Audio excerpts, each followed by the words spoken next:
Chapter 5. Burglar's Bracelet. The tug-of-war went on. Nancy was fearful that the precious prayer rug would be torn apart or damaged, and the rest of the message in its border ruined. The thief held on to the rug, despite the fact that Togo was clinging to the man's ripped shirt sleeve, and Nancy was pulling at the rug. He managed to get outdoors, yanking it with him. Once there, however, he gave up and sped down the driveway. By this time, Mr. Drew and Hannah, awakened by the commotion and Nancy's cries, had run down to the first floor. Togo was chasing the man and barking wildly. When they reached the street, the little dog gave up the chase, but he continued to yap at the disappearing figure until Nancy called him back. "Good dog," she said. "You saved the rug." "What do you mean?" Mr. Drew asked. Nancy told what had happened. While Hannah examined the rug, Mr. Drew hurried to the telephone and reported the burglar to the police. 2 officers arrived in a short time. The one named Wolf asked for a description of the intruder. "He is in his early 20s, of medium height, and has blue eyes," Nancy reported. "His hair's black and he wears a beard and mustache. He could be of Turkish descent." The officers knew of no such person, but said they would try to locate him. Wolf reported to headquarters over his shortwave radio, while the other policemen went with the Drews and Hannah Gruen to the rear of the house, hoping to discover how the intruder had entered. The kitchen door and all the windows were locked. "That burglar is a slick one," Mrs. Gruen remarked. "He must have had a master key." The officer opened the door and examined the lock. "I'd say the fellow has a special kind of master key. No ordinary key would open this." He made several notes in his report book. Then he and his partner left. Soon afterward, everyone went upstairs. Nancy took the prayer rug with her and hid it in her bedroom closet. Just before going to sleep, an idea came to the young detective. She would get hold of Bess and George the following morning for a tour of locksmith shops in River Heights and surrounding towns to find a possible clue to the burglar. Her 2 friends were amazed to hear what had happened at the Drew home and excited to help Nancy track down the intruder. The 3 girls drove off in Nancy's car soon after 9 o'clock. The locksmiths in River Heights could not help Nancy. None of them had ever seen a man fitting the description of the Drews' burglar. In several nearby towns, the girls had no better luck. Finally, they reached the town of Everest and looked in the classified section of the telephone directory to locate locksmiths. There was only one, and Nancy drove directly to the shop. In the window was a sign, "R.S. Smith. I guarantee to open any unusual lock." Nancy, Bess, and George grinned.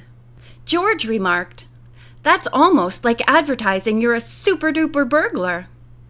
Bess said in a whisper, "Nancy, maybe he is the man you're looking for."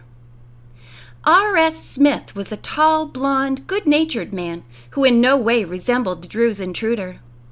"Good morning, young ladies," he said. "What can I do for you? I'll bet you've locked your key in your car." The girls smiled and Nancy said, "No, and I'm afraid we have no business for you. We'd like some help, though." "Shoot," said the man, leaning across the counter. Nancy quickly told her story, and Mr. Smith frowned. "Sounds bad. I believe I can help you at that. A fellow answering your description was in here about a week ago. He said he read my sign in the window and would like to challenge me. He bragged that he could open something I couldn't. I took him up and brought out a lock, which I admit I've never been able to open. Do you know that within 5 minutes that guy had it unlocked? He used a master key he carried in a pocket." "Fabulous," said Bess. George added, "I'll bet he's the person we're looking for. Have you any idea where he is?" Mr. Smith shook his head. "I asked him if he had a business card with him. He said no. Then he turned on his heels and walked out of here. I can't tell you much else, except I think he's a foreigner. Speaks with a slight accent." "You've been a great help," Nancy said. "Thank you." She was glad to have obtained that much information, although disappointed not to have the man's name or address. She left her own name and telephone number in case the suspect should come back. Just as the girls were about to leave, Mr. Smith said, "I just thought of something that might help you. While that guy was working on the special lock, one of his sleeves pulled up. I noticed he wore a real fancy bracelet." "What did it look like?" Nancy asked. Mr. Smith described it as being very wide and made of gold filigree. "It was studded with turquoise," he added, then laughed. "You wouldn't catch me wearing anything like that." George made a face. "I don't blame you." Bess disagreed. "Why shouldn't a man wear a bracelet if he wants to?" Nancy thanked Mr. Smith for his help and led the way back to the car. "It's lunchtime," Bess reminded the others. "I could go for a nice big salad. I saw a sign a few miles back advertising the Water Wheel restaurant a short distance beyond here. It sounds good. Let's try it." "Okay," said Nancy, and headed the car in that direction. The place was picturesque, with tables set in an attractive garden along the water. The river was a rushing millstream with a huge water wheel in full operation. "How charming," Bess murmured, getting out of the car. "Let's try to get a table right by the water." The head waitress complied with her request and led the three girls to a table very near the bank of the rushing stream. Bess's desire for a huge fruit salad was gratified, while Nancy and George each took shrimp salad. "Do you girls want dessert?" George asked half an hour later. "I'm stuffed." Before anyone could answer, Nancy's attention was caught by a little boy who was running among the tables. Playfully, one of the guests made a grab for him.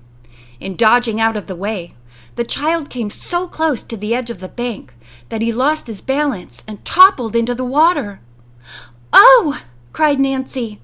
She was out of her chair like a shot, kicked off her shoes, and dived in. She knew the little boy would be swiftly carried toward the water wheel and scooped up. His small body would be battered. He might even be killed. With quick strokes, she reached the child's side and held on to him. By this time, Bess and George and other guests had come to the edge of the bank and were looking down in horror.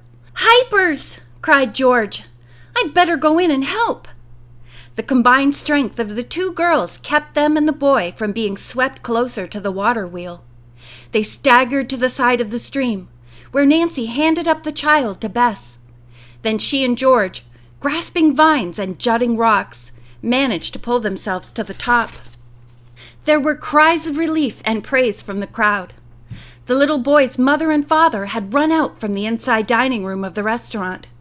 They tried to quiet the hysterical child. "How can I ever thank you?" the woman half sobbed. The father shook hands with each of the dripping girls and said, "You are very brave.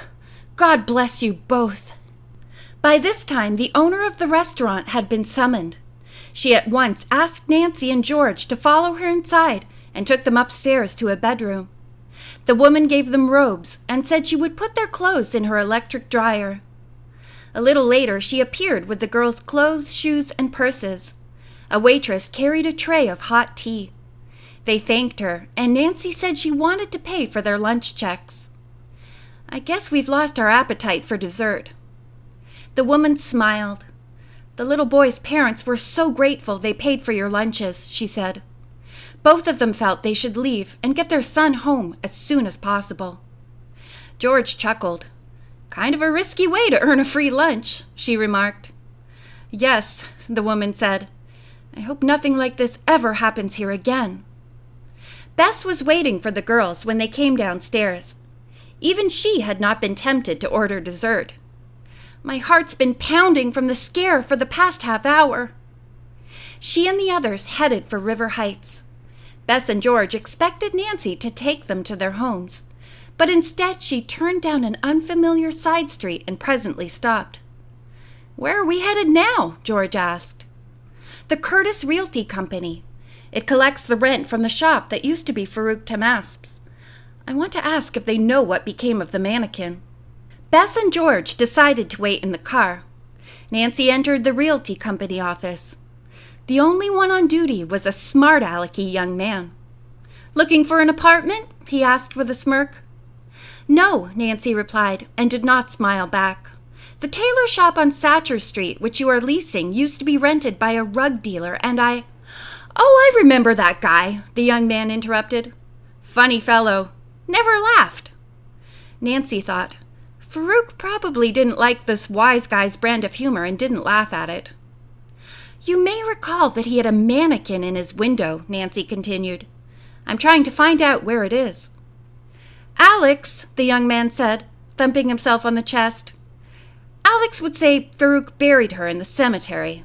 The cemetery? Nancy exclaimed. Alex gave a wide, sadistic grin. What would you do with a dummy that you couldn't take with you when you ran away?